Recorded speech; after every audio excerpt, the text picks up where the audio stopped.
మీడియాలో మొన్న ఒక ఛానల్‌లో వచ్చిన పదం వైరల్ చేస్తున్నారు వీళ్ళు వైసీపీ వాళ్ళు. హ్మ్. ఏమనంటే ఆహ్, అది అంబటి రాంబాబు కుమార్తెల్ని కమ్మ సామాజిక వర్గానికొచ్చి పెళ్లి చేసాడు. అట్లాంటి అతను అప్పుడు కాపు ఎట్లా క్లెయిమ్ చేసుకుంటాడు అన్నటువంటిది. హ్మ్. మరి ఆ లెక్కనైతే చిరంజీవి గారి కుటుంబంలో రెడ్‌కిచ్చి అదే. చేయలేదా? రెడ్ల అదే గదా అమ్మాయిలే మరి. కదా అక్కడొచ్చింది మరి. అప్పుడు మరి హ్మ్. కాపు క్లెయిమ్ అవ్వదా? హ్మ్. ఏం మాట్లాడుతున్నాం మన ఇష్టం. అంటే వ్యక్తిగత విషయాలకొచ్చేసరికి కులాలెవరో వచ్చేస్తున్నారు వ్యక్తిగత పట్టించుకోవట్లేదు. విషయాల్లోకి తీసుకొస్తున్నారు. ఇప్పుడు రంగా గారి భార్య ఏ కాస్ట్? రాజకీయాల్లో మరి ఆ మాత్రమే లెక్కనైతే కులాలు. గనక. అదే. అవును. ఎందుకు అక్కడ అట్లా లాగుతున్నారు వ్యక్తిగతంగా? ఈయన హ్మ్. వ్యక్తిగతంగా తీసుకొస్తున్నారు. నంబర్ 1. హ్మ్. రెండోది హ్మ్. వచ్చేటి కాపు సామాజిక వర్గానికి, కమ్మ సామాజిక ఇప్పుడు ఆ లెక్కనైతే గల్లా మాధవి గారి భర్త ఏం క్యాస్టు? హ్మ్. అవును. హ్మ్. సేమ్ క్యాస్ట్ కాదు గదా! అక్కడ హ్మ్. వాళ్ళకి. హ్మ్. హ్మ్. అది వాళ్ళ హ్మ్. వ్యక్తిగతం. అవును.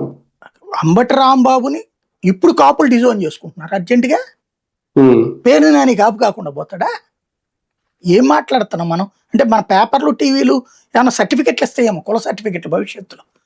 ఏం మరి. హ్మ్. వీళ్ళకి నచ్చిన నాయకుడికి అనుగుణంగా కుల సర్టిఫికెట్లు ఇచ్చే ఉద్యోగం ఏదో వీళ్ళకిస్తే వీళ్ళ పేపర్లకి వీళ్ళ ఛానళ్ళకి వీళ్ళు ఇస్తారు ఇక నుంచి ఎవరు కాపు ఎవరు కమ్మ ఎవరు రెడ్డి అనేది వెరితనం హ్మ్. ముదిరి పాకాన పడుతుంది.